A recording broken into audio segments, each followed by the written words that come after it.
내일 이제 총선이죠. 오늘 뭐 또 신문 보니까 코로나 와중에 선거하는 나라도 있구나. 아마 그런 기사가 좀 있던데, 하여튼 어떻게 보면 총선이라는 게 경건한 삶을 위해서 매우 중요한 또 영향을 미치는 게 위정자들이지 않습니까? 정치 지도자들인데, 이것을 위해서 기도하시고 또 어떻게 보면 방역을 정말 잘 하면서 투표 행사를 해야 되겠다 이런 생각을 하고요. 요즘에 좀 뭐 여러분들도 아시지만 점점 세상의 흐름 자체가, 저도 좀 그런데 아파트를 타면 서로 좀 인사하는 분들이 계셨어요. 지금은 뭐 거의 만날 일이 없지만 이게 좀, 그게 좀 낯설 정도로 그런 어떤 정이 좀 사라지는 시대가 아닌가. 그런데 한꺼풀만 들어가면 누구나 그 정에 또 사랑에 굉장히 굶주려 있는 시대거든요. 겉에서는 막 표정도 없는 것 같고 막 쌀쌀한 것 같고, 그런데 조금만 들어가면 다 굶주려 있어요. 이렇게 사랑에 굶주려 있고 정에 굶주려 있고. 그래서 참 따뜻한 좀 정이 오가는 그런 사회가 돼야 되는데, 하여튼 지금은 더 이렇게 거리 유지가 있다 보니까요. 그런 거에 대한 좀 더 굶주림이 있지 않나 그런 생각을 해봅니다. 이제 그러다 보니까 이제 사람들 사이에서 아마 때 아닌 소비를 좀 하실 거예요. 이렇게 택배라든지 뭐 막 이렇게 해서 이게 좀 필요 이상으로 아마 하시는 분들도 있을 수 있는데, 이게 새로운 것 같은데 그게 또 얼마 못 가요. 또 이제 배달하게 되고 그러는데, 어떻게 보면 이제 우리의 새로움은 실은 진리를 계속해서 깨달아갈 때 오는 게 진짜 새로움이거든요. 그래서 이 소비 문화 시대, 소비 시대인데, 이때 저희들 가운데 이 깨달음의 시대로 가야 돼요. 굉장히 중요한 시대에 지금 들어가 있습니다. 그래서 오늘 날마다 주는 이 메시지들을 여러분들이 좀 곰곰이 좀 묵상하고 삶에 적용하면 좋을 말씀들을 좀 생각을 하고 있습니다. 오늘도 함께 좀 말씀을 나누기를 원하는데요. 잠깐 제가 기도하고 말씀 보겠습니다.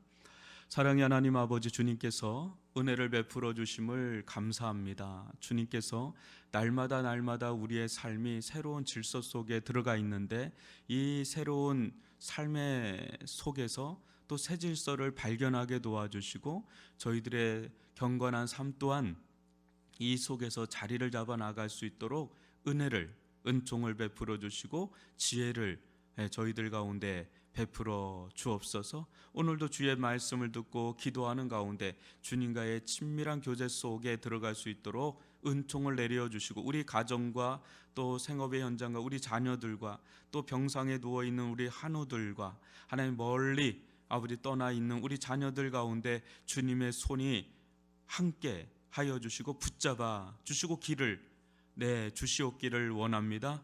예수님의 이름으로 기도합니다. 아멘. 오늘 말씀 신약성경 에베소서 5장 15절로 21절입니다. 에베소서 5장 15절로 21절입니다. 제가 말씀을 봉독해 드리겠습니다. 그런즉 너희가 어떻게 행할지를 자세히 주의하여 지혜 없는 자 같이 하지 말고 오직 지혜 있는 자 같이 하여 세월을 아끼라. 때가 악하니라. 그러므로 어리석은 자가 되지 말고 오직 주의 뜻이 무엇인가 이해하라. 술 취하지 말라. 이는 방탕한 것이니 오직 성령으로 충만함을 받으라. 시와 찬송과 신령한 노래들로 서로 화답하며 너희의 마음으로 주께 노래하며 찬송하며 범사의 우리 주 예수 그리스도의 이름으로 항상 아버지 하나님께 감사하며 그리스도를 경외함으로 피차 복종하라. 아멘. 오늘은 거룩한 시간 쓰기라는 제목으로 함께 좀 말씀을 나누고 싶은데요. 시간에 대한 정의가요, 실은 철학자들, 동서고금을 통해서 철학자들, 과학자들, 인문학자들, 정치가들 엄청 많습니다. 근데 통일된 시간의 정의가 아직도 없어요. 그만큼 이 시간이란 개념 자체가 굉장히 신비한 개념이면서 어때요? 굉장히 공기처럼 뭐 우리하고 너무 밀착된 존재 아닌 존재처럼 시간 속에 우리는 있고 공간 속에 우리는 있죠. 지금 이 코로나는 전혀 다른 공간과 전혀 다른 시간대로 우리를 끌고 들어가는 엄청난 질서 파괴가 들어온 거죠. 여러분 어떻게 요즘 들어서 어떻게 시간을 쓰고 계시나요? 여러분 어떻게 시간을 쓰고 계시나요? 시간 속에 여러분 생명이 담겨 있잖아요. 아니면 생명 속에 시간이 담겨 있나요? 시간과 생명은 매우 하나죠. 어떻게 보면 시간이 감 속에 생명을 저희는 실은 잃어버리고 있죠. 그래서 내가 이렇게 시간을 쓰는 곳에 그게 뭐 어떤 일이 될 수 있고 어떤 대상이 될 수 있고 어떤 사람이 될 수 있고 그 무엇이든 그 대상이든 거기에 내 생명이 지금 소진되고 있는 거죠. 생명을 쓰고 있는 거죠. 그래서 시간을 누구에게 내준다는 건 내 생명을 내주는 아주 거룩한 행위가 돼버리죠. 근데 그 대상이 이제 그것이 무엇이냐에 따라서 굉장히 이제 인생의 열매, 인생의 길이 또 달라지겠죠. 여러분들 시간을 요즘에 어떻게 쓰고 계시는지 한번 듣고 싶은데요. 이 한정된 시간, 정말 한정된 생명을 갖고 있지 않습니까? 저희는 돈보다도 어떻게 보면 시간이 더 아까운 거죠. 왜냐하면 돈으로도 시간을 잡을 수가 없어요. 근데 돈이 많으면 시간을 우리는 쓸 수가 있어요. 왜냐 이 사람을 쓰고 이 사람을 써서 그 사람의 시간을 쓰는 거니까.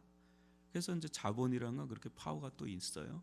그런데 여하튼 시간은 굉장히 중요한데 사도 바울은 시간 쓰기에서 뭐라 그럽니까? 먼저 16절을 보니까 세월을 어떻게 하라 그래요? 세월을 아끼라. 왜요? 때가 악하니라. 아시는 분도 있겠지만 여기서 아낀다라는 말은 그냥 아끼는 게 아니라 기회를 흘려보내지 말고 잘 붙잡으라는 거예요. 기회를 흘려보내지 않고 잘 붙잡으라.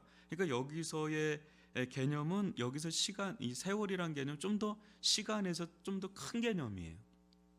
무슨 말이냐면 기회는 자주 오지 않잖아요. 그죠?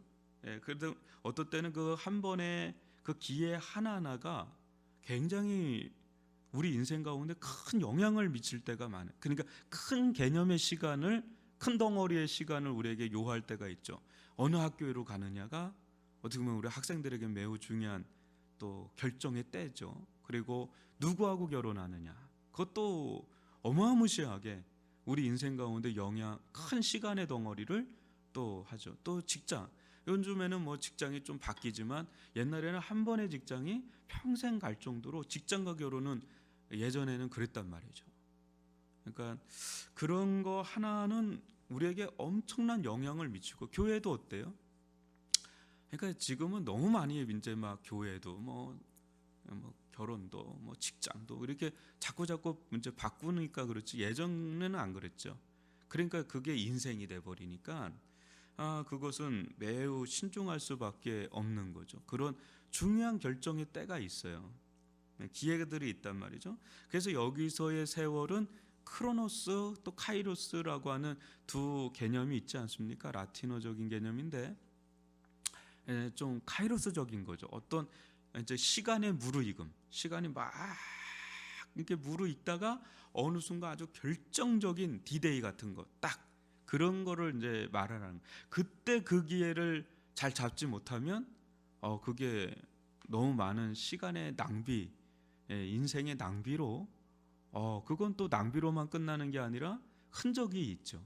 그래서 그 상흔이 있죠. 막 상처들도 있을 수. 그게 계속 영향을 그 이후에도 미치는 걸 보니까 정말 중요한 이제 결정의 때가 있어요. 선택의 때, 그때 결정 잘 하셔야 돼요. 저는 그런 것들을 너무 많이, 저도 그런 걸 경험하게 되고 또 우리 성도들의 삶 속에서도 그런 것들 너무 많이 보니까 이거는 기회라는 거는 정말 잘 잡아야 되고 그것을 흘려보내면 안 된다, 그런 생각을 많이 하게 됩니다. 여러분 내일이 총선인데요. 내일은 그건 단 한 번의 시간이지만 이 한 번의 시간이 어때요? 실은 4년을 또 4년에서 끝나나요? 그 사람들이 행했던 그 4년의 삶은 고스란히 또 역사 속에 흔적으로 남아서 이제 영향을 또 미치죠. 그러니까 그런 것들이 매우 중요한 결정의 때가 있어요. 그런 것들이 늘 그런 건 아니고 그런 게 있단 말이죠. 그런데 자세히 보시면 이 카이로스, 이 큰 개념의 이런 시간들은 갑자기 하늘에 뚝 떨어지는 게 아니라는 거죠. 우리가 성경에서 보면 가장 카이로스적인 게 뭡니까? 우리 지난 주간에 고난 주간 또 부활절 보냈지만 십자가 부활 사건이야말로 인류 최대의 카이로스적인 사건이에요. 근데 그것이 어느 한순간에 딱 이루어진 게 아니라 구약서부터 쭉 그냥 면밀하게 하나님께서 이끌어 오시다가, 또 예수님은 어때요? 예수님 갑자기 33년 동안 그냥 가만히 계시다가 내가 이제 십자가로 올라가야 되겠다 하고 이렇게 올라가시나요? 그건 아니죠. 예수님도 계속 촘촘하게 일상의 삶을 사시다가 이제 결정적인 때로 들어가 버리는, 그러니까 어떻게 보면 카이로스라는 이 결정적인 시간들, 또 기회들은 알고 보면 크로노스적인 일반적인 우리의 일상의 삶이 쌓이고 쌓여서 무르익어서 터지는 거지 갑자기 뭐가 오지는 않는다는 거예요. 아멘이십니까? 제가 누구에게 얘기하고 있는 겁니까? 아멘이라고 해주십시오. 없어도 그런 거예요. 그래서요, 저는 그래서 어떻게 보면 우리의 일상의 삶은 보이지 않는, 무료하기도 하고요, 따분하기도 하고, 목사님 그날이 그날이에요 하는 분들, 새로움이 별로 없는 것 같은 그런 삶을 사는 분들의 얘기들이 좀 있지 않습니까? 저도 뭐 똑같아요. 집 교회 어떻게 보면 그냥 평범해요. 그냥 매일 평범하게 돌아가는데, 여러분 보세요. 요 코로나를 보면서 제가 그전에도 우리 성도들한테 그런 얘기를 많이 했거든요. 막 대박을 꿈꾸는 분들이 있는 거예요. 영적인 대박, 어떤 인생의 대박 막 하는데, 그런 게 안 오면 너무 마음에 힘들어 하시는 분들이 있는 겁니다. 그런데 그런 분들한테 제가 좀 위로 아닌 위로죠. 집사님, 권사님, 장로님, 참 어떻게 보면 누구에게는 이런 평범한 일상이 기적 같은 일일 겁니다. 우리의 평범한 것 자체가 제가 볼 땐 실력이고, 그게 능력이고, 그게 기적입니다. 알고 보면. 그렇죠. 대박이면 좋죠. 더 나아가면 좋은데, 일상의 삶을 유지한다는 거는 그거 쉬운 거 아니거든요. 어떤 사람의 이게 매우 충격이고 어려움이 될 수 있는 일들이 너무 많이 일어나는 거예요. 너무 많이. 근데 여러분 보세요. 코로나 속에 전 세계 단 한 사람도 예외가 없어요. 자기의 기존까지의 질서가 다 무너져요. 왜? 자기만 아무렇지도 않다고 해서 아무렇지도 않은 게 아니에요. 우리는 서로 다 엮여 있기 때문에요, 영향을 주고 받을 수밖에 없는 세계화 시대에 있단 말이죠. 근데 이 속에서 이제 우리는 이제 일상의 평범한 삶이라는 게 얼마나 이게 그리운지, 얼마나 소중한지를 지금 막 느끼지 않습니까? 근데 전문가들, 석학들이 다 얘기해요. 평범한 그전의 일상으로는 이제 들어가지 않을 거다. 돌아가자. 새로운 질서가 들어오고 있다라고 이미 다 얘기하고 있어요. 지금 이 코로나가 처음에는 가볍게 생각을 했는데, 이게 지금 코로나가 아닌 거예요. 전 세계에 이제는 많은 변화를 어마어마하게 가져다 줄 그런 걸로 지금 보고 있어요. 이제 또 다른 일상의 삶으로 돌아갈 거란 얘기를 하는 거예요. 근데 일상의 삶으로 돌아가는데, 이제는 코로나 이전의 일상의 삶이 아니라 코로나 이후의 일상의 삶으로 이제 들어간다는 거예요. 그런데 뭐냐면, 어떤 분 그런 얘기를 합니다. 지금 새로운 질서가 들어오는 거예요. 근데 기존의 질서가 있고 새 질서가 있는데, 이제 새 질서가 기존의 질서를 잠식하는 거예요. 이제 그러다 보면 이제 막 혼란이 여기서 이제 일어나지만, 이제 어느 순간인가 새로운 질서가 이제 질서로 자리 잡아서 우리로 하여금 이제 질서 있는 삶으로 이제 들어간다는 거죠. 그렇게 본다면 여러분, 우리가 이제 어떻게 시간을 쓰느냐가 이제 매우 중요한 과제가 돼 버린 겁니다. 이제 이전과 또 다른 거니까요. 근데 여러분들에게 저는 전도서 12장 7절로 14절을 큰 개념의 시간으로 여전히 얘기하고 싶어요. 이거 말고도 정말 큰 틀에 있어서 성경은 얘기하고 있습니다. 한번 제가 7절을 7절을 먼저 읽어드릴게요. 7절 8절 흙은 여전히 땅으로 돌아가고 영은 그것을 주신 하나님께로 돌아가기 전에 기억하라. 그게 뭔 말입니까? 흙은 여전 우리 몸은 땅으로 돌아가죠. 우리 영은 결국은 어디로 돌아가게 된다는 거예요? 아이고 하잖아. 난 간다, 나는 간다 하는데 어디로 가는 거예요? 하나님께로 간다. 영은 하나님께로 간다는 거죠. 이제 이게 큰 개념입니다. 이게 이제 지혜로운 거죠. 그러면서 8절에 보면 전도자가 이르되, 여기서 전도자는 모든 걸 다 가졌던, 또 모든 걸 알았던 그 솔로몬이, 모든 걸 또 해봤던 사람. 여러분들이 아무리 해도 솔로몬처럼 경험치가 있을 수가 없어요. 그런데 이 솔로몬이 뭐라 그래요? 헛되고 헛되도다, 모든 것이 헛되도다 이래요. 그러면서 그의 결론이 뭐냐면 13절인데요. 13절 14절 읽어드릴게요. 이래 결국을 다 들었으니 하나님을 경외하고 그의 명령들을 지킬저다. 이것이 모든 사람의 본분이니라. 하나님은 모든 행위와 모든 은밀한 일을 선악간에 심판하시리라. 이래 결국을 다 들었으니 하나님을 경외하고 그의 명령을 지킬저다. 이것이 모든 사람의 본분이니라. 그래요. 왜? 모든 선악간에 행한 것이 다 그분 앞에 벌거벗긴 듯이 다 드러나는 그런 결정적인 카이로스가 온다는 거예요. 그러니까 이것이 우리의 모든 일상의 삶에 이제 쪼개져서 시간 쓰기가 들어가는 거예요. 이 큰 이제 개념 속에서, 큰 목표 속에서. 근데 많은 사람들이 이제 이 부분에 대해서 그렇게 깊이 생각을 못 하다가 마지막에 갑자기 그거가 되면, 갑자기라는 건 제가 얘기했잖아요. 없어요. 일상의 쌓임 속에서 그 결정적인 때를 우리가 맞이하는 거예요. 이제 이런 부분은 제가 조금 더 상세하게 좀 여러분들에게 말씀을 드리겠고요. 지금의 우리에게 있어서는 질서입니다. 과제가 새로운 질서에 대한 적응. 그래서 고린도전서 14장 33절도 하나님은 무질서의 하나님이 아니요 오직 화평의 하나님이시라고 그러는데, 그 말은 하나님은 카오스의 하나님이 아니라 코스모스의 하나님이다라는 거예요. 코스모스의 하나님. 고린도전서 14장 40절도 모든 것을 품위 있게 하고 질서 있게 하라 그래요. 질서에 대한 강조를 굉장히 많이 합니다. 규모 있게, 질서 있게. 또 골로새서 2장 5절도 이는 내가 육신으로는 떠나 있으나 심령으로는 너희와 함께 있어 너희가 질서 있게 행함과 그리스도를 믿는 너희 믿음이 굳건한 것을 기쁘게 봄이라. 너희가 질서 있게 행함과, 이렇게 얘기해요. 아울러서 데살로니가 후서 3장 7절도 어떻게 우리를 본받아야 할지를 너희가 스스로 아나니 우리가 너희 가운데서 무질서에게 행하지 아니하며 라고 하면서 항상 질서 있게 교회 안에서도 행했고, 그것은 이제 우리의 삶 속에, 이제 가정에서, 또 직장에서, 교회에서, 또 내 개인적인 삶에서 질서 있게 해야 되는데, 지금은 또 다른 질서가 오기 때문에 이 질서에 맞는 우리의 질서가 다시금 잡혀야 된다는 거예요. 그래서 어제 여러분들에게 제가 얘기했죠. 영적인 성찰일기를 써라 그랬어요.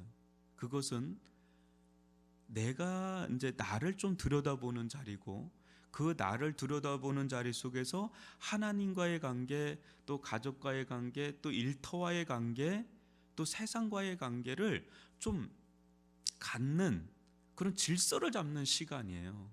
그거 이제 고독의 시간이죠.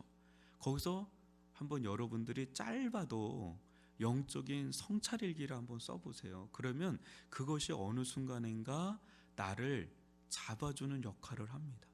거기서 감사도 하고, 거기서 기도도 하고, 거기서 어떤 인사이트, 영감도 좀 얻고, 그런 시간을 좀 갖기를 바라고, 또 그 속에서 우리는 또 다른 성경 읽기, 지금 그야말로 재택근무를 하거나 많이 제한돼 있잖아요. 활동력이 제한돼 있잖아요.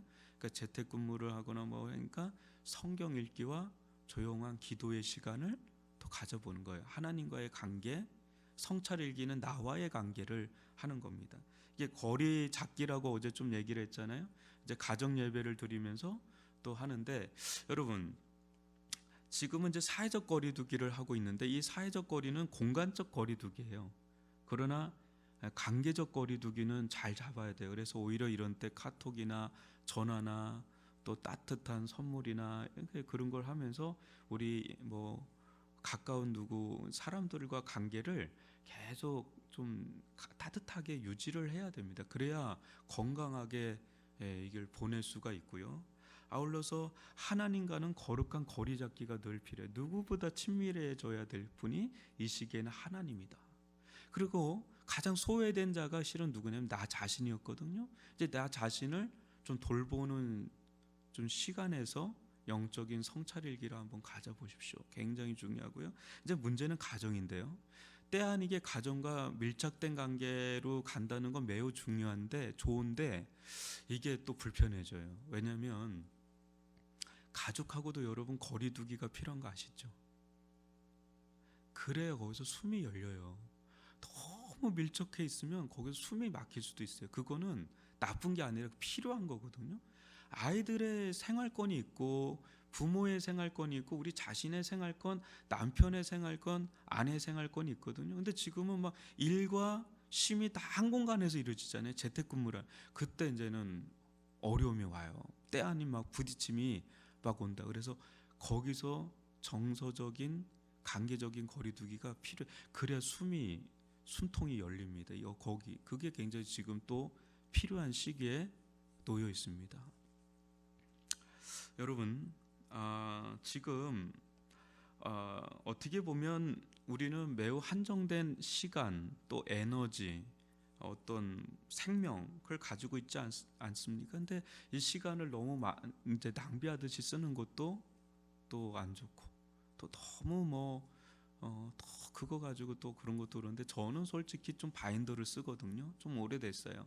이렇게 3P 바인더 같은 걸 쓰는데, 그거 쓰면서 솔직히 그거대로 안 돼요. 시간을 이렇게 나름대로 정하지만 그거대로 가는 적이 없어요. 갑자기 뭐 장례가 나거나 갑자기 무슨 일이 나거나 그러면 뭐 그게 다 무너져 버리니까. 근데 또 불구하고 쓰는 이유가 뭐냐면 갑작스러운 일은 또 많이 없으니까. 이제 나름대로 이제 이렇게 잡히죠. 그 하다 보면 이제 내가 어디에서 뭘 해야 될지 내가 나한테 이제는 주는 거예요, 미션을. 저 같은 경우는 어떻게 보면 프리랜서 같은 사람이잖아요. 시간 관리가 안 되면 한도 끝도 없는 사람이에요. 이 목회 영역이 또 그래요. 또 보면 내가 다 매니지먼트를 해야 된단 말이죠. 그러다 보니까 아침부터 저녁까지를 나름 쭉 일주일을 거의 3일 단위로 이렇게 쭉 하면 나름대로 거기서 잡혀요. 그리고 내가 놓쳤던 것들을 이렇게 좀 보게 되고 해야 될 걸. 그러니까 시간이 없다는데 아니에요. 시간은 많아요. 내가 시간을 잘 못 쓸 뿐이에요. 그냥 시간은 많아요. 그러니까 되게 열심히 사는 사람들 있잖아요. 그러니까 회장이든 대통령이든 24시간 똑같단 말이죠. 그러니까 시간이 누구보다 일 더 많이 하는 사람들이 있잖아요. 그러니까 시간은 있어요. 근데 내가 그 시간을 어떻게 쓰느냐, 지혜가 좀 부족하거나 뭐 이런 게 좀 문제가 될 뿐이죠. 그래서 지금은 가정 또 일터 뭐 교회 또 내 개인적인 이런 시간의 분배를 잘 하면서요, 성장과 성숙의 시간을 좀 잘 가져야 됩니다. 그래서 무르익는, 내가 이제 무르익기 시작하면 어느 순간에 포텐이 막 이제 터질 때가 있죠. 그러니까 지금은 굉장히 자기를 쌓아 나가는 그런 시간들을 촘촘히 가지십시오. 그래서 저는 뭐 어제가 쉬는 날인데 뭐 어제도 저는 정말 바쁘게 좀 그래도 그게 쉼이 돼요. 또 나름. 그래서 화요일 되면 전 너무 좋아요. 화요일이 막 피곤하지가 않아요. 월요일을 잘 보내면 화요일, 우리는 이제 월요일이 안식일이지 않습니까? 근데 화요일날 쌩쌩하게 나오는 거죠. 쌩쌩하게 막 벌떡벌떡 일어나고 싶고, 그렇게 보내야 그게 잘 보낸 거예요. 시간을 안식으로 잘 충전해서. 그러니까 여러분들 지금은 지혜가 많이 필요합니다. 세월이 악합니다. 때가 악합니다. 세월을 아끼면서 지혜롭게 보낼 수 있기를 주님의 이름으로 축원합니다. 제가 기도하겠습니다. 하나님 아버지, 세월을 아끼는 정말 잘 쓰는 사람들이 되기를 원합니다. 새로운 질서 속에 우리가 들어가 있는데 이 새로운 질서 속에서 저희가 또 질서를 잡게 도와주시고 내 개인, 또 우리 가정, 우리 일터, 또 교회, 또 일상의 우리의 삶 속에 새로운 질서를 찾게 도와주시고 이 속에서 시간을 잘 분배하면서 아끼면서 결정적인 때를 맞이하는 그런 은혜를 누리게 하여 주옵소서. 예수님의 이름으로 기도합니다. 아멘.